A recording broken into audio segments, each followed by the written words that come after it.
Hello friends, this is Jayprakash Tiwari and welcome to my YouTube channel RUC classes.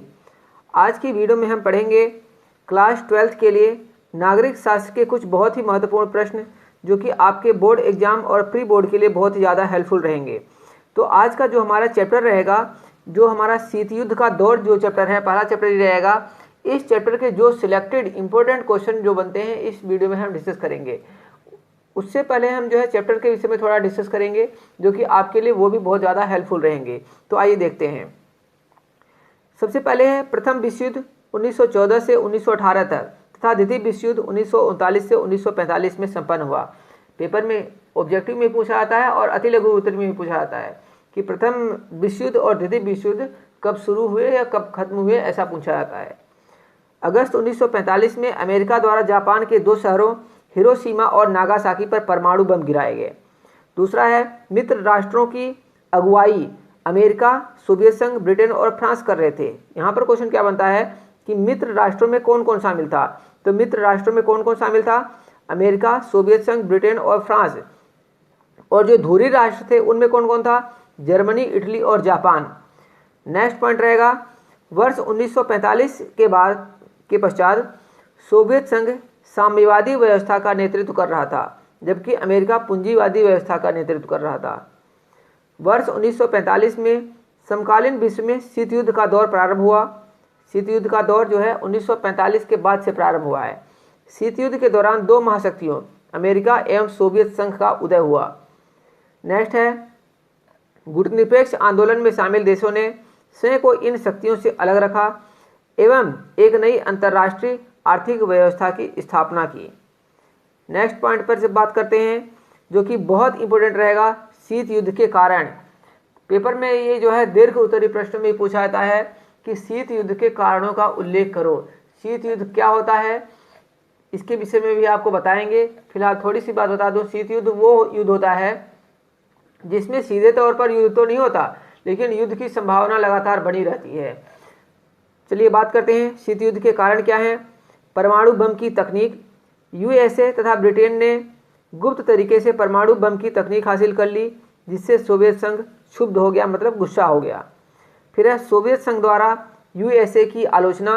द्वितीय विश्व युद्ध के दौरान परमाणु तकनीक के कारण सोवियत संघ ने यूएसए की आलोचना की। फिर है बर्लिन की घेराबंदी। जून 1948 में सोवियत संघ द्वारा बर्लिन की घेराबंदी कराना भी शीत युद्ध का कारण बना।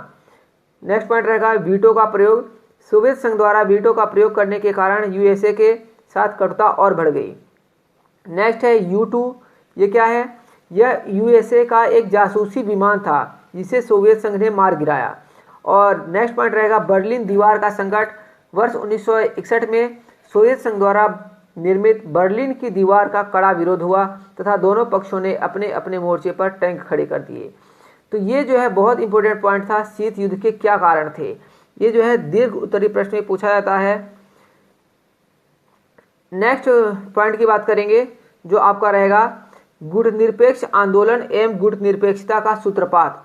गुटनिरपेक्ष आंदोलन क्या था और गुटनिरपेक्ष का सूत्रपात कब हुआ, इसके विषय में हम आपसे बात करते हैं। क्या लिखा हुआ है कि गुटनिरपेक्ष आंदोलन, जिसको हम क्या बोलते हैं, नाम NAM नाम की स्थापना का श्रेय भारत के प्रथम प्रधानमंत्री पंडित जवाहरलाल नेहरू, यूगोस्लाविया के ब्रोज टिटो एवं मिस्र के गमाल अब्दुल नासिर को जाता है।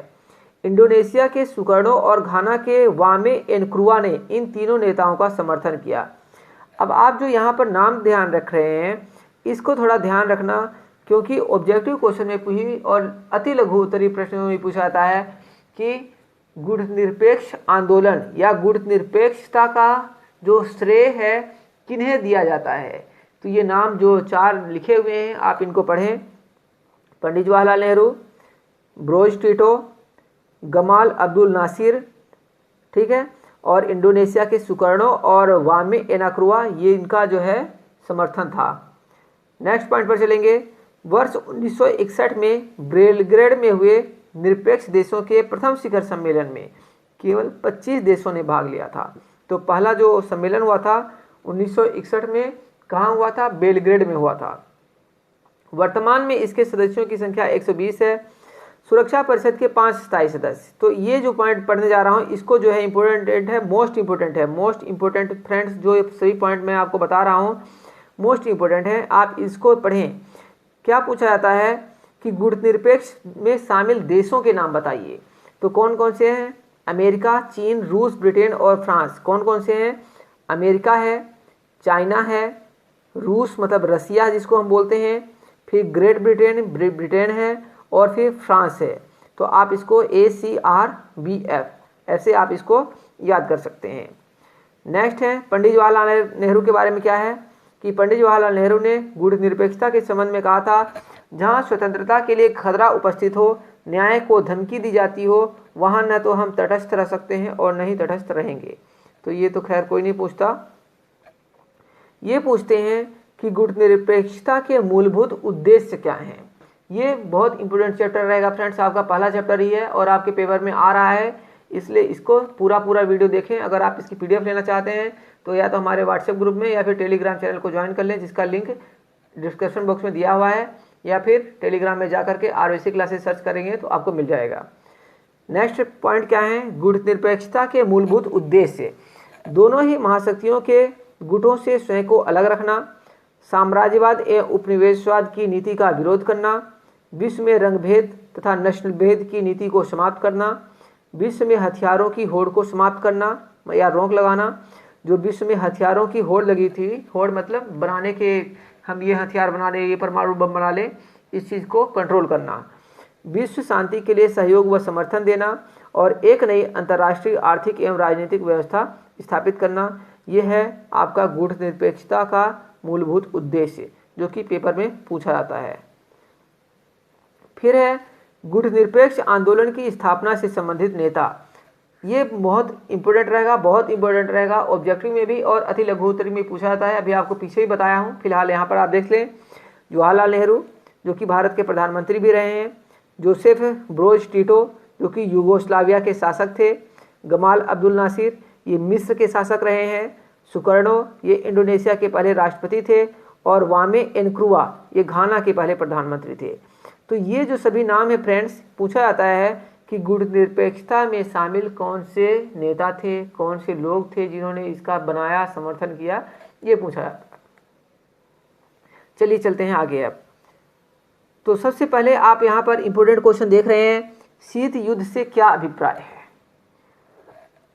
ये जो है अति लघु प्रश्न है, 2020 में आया हुआ भी है, आप देख सकते हैं। सभी प्रश्न जो है इंपोर्टेंट रहेंगे और आप देख सकते हैं कि 2020 में ये सब आए हुए हैं। तो मैं आपसे कहूँगा कि इन प्रश्नों को जरूर पढ़ें। तो सबसे पहले आइए देखते हैं प्रश्न क्या है। पहला, शीत युद्ध का क्या अभिप्राय होता है, शीत युद्ध से क्या अभिप्राय है। तो शीत युद्ध से अभिप्राय एक ऐसी स्थिति से है जिसमें वास्तविक युद्ध नहीं होता, किंतु युद्ध जैसी स्थिति लगातार बनी रहती है। पेपर में पूछा जाता है शीत युद्ध का क्या अर्थ है, शीत युद्ध से क्या अभिप्राय है। तो क्या अर्थ होता है, ऐसी स्थिति जिसमें युद्ध तो नहीं होता लेकिन युद्ध की संभावना लगातार बनी रहती है, तो ऐसे को हम बोलते हैं शीत युद्ध। नेक्स्ट है, मार्शल योजना से क्या अभिप्राय है। तो मार्शल योजना का अभिप्राय द्वितीय विश्व युद्ध के पश्चात अमेरिका द्वारा यूरोप की अर्थव्यवस्था के पुनर्गठन में आर्थिक सहायता करने से है। फिर है, शीत युद्ध के कोई दो कारण लिखिए। बहुत इंपॉर्टेंट क्वेश्चन रहेगा कि जून 1948 में सोवियत संघ द्वारा बर्लिन की घेराबंदी, और दूसरा है परमाणु बम का आविष्कार। फिर है नेक्स्ट क्वेश्चन, गुटनिरपेक्ष आंदोलन के किन्हीं दो संस्थाओं तथा उनके देशों के नाम बताओ। तो कौन कौन से हैं संस्थापकों, तो अभी आपको पीछे बताया भी था। तो चलो यहाँ पर तो आप फिलहाल देख रहे हैं कि पंडित जवाहरलाल नेहरू और गमाल अब्दुल नासिर, लेकिन मैंने आपको यहाँ पर चारों जो 4-5 लोग थे इनके बारे में बताया था। आप इनको जो है जरूर पढ़ें क्योंकि आपने देख लिया क्वेश्चन बनता है इस पॉइंट से। नेक्स्ट पर चलेंगे, गुटनिरपेक्षता का अर्थ बताइए। मोस्ट इंपोर्टेंट क्वेश्चन है, आप देख रहे हैं कि 2020 में ये प्रश्न आया हुआ है।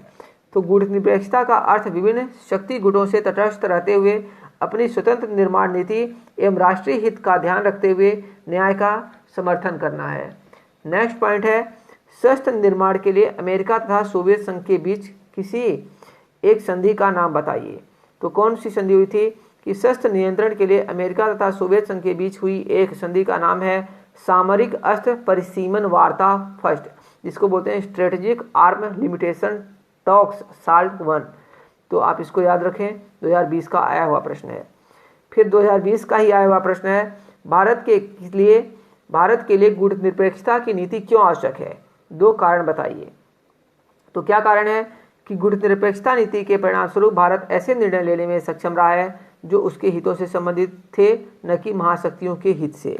और नेक्स्ट पॉइंट रहेगा इसी में कि शीत युद्ध के दौर में भारत ने इस प्रकार की संतुलित भूमिका का निर्वहन किया कि दोनों महाशक्तियों में से भी कोई न तो उस पर दबाव डाल सके, न ही उसकी उपेक्षा कर सके और न ही अपने गुट में शामिल होने के लिए बाध्य कर सके।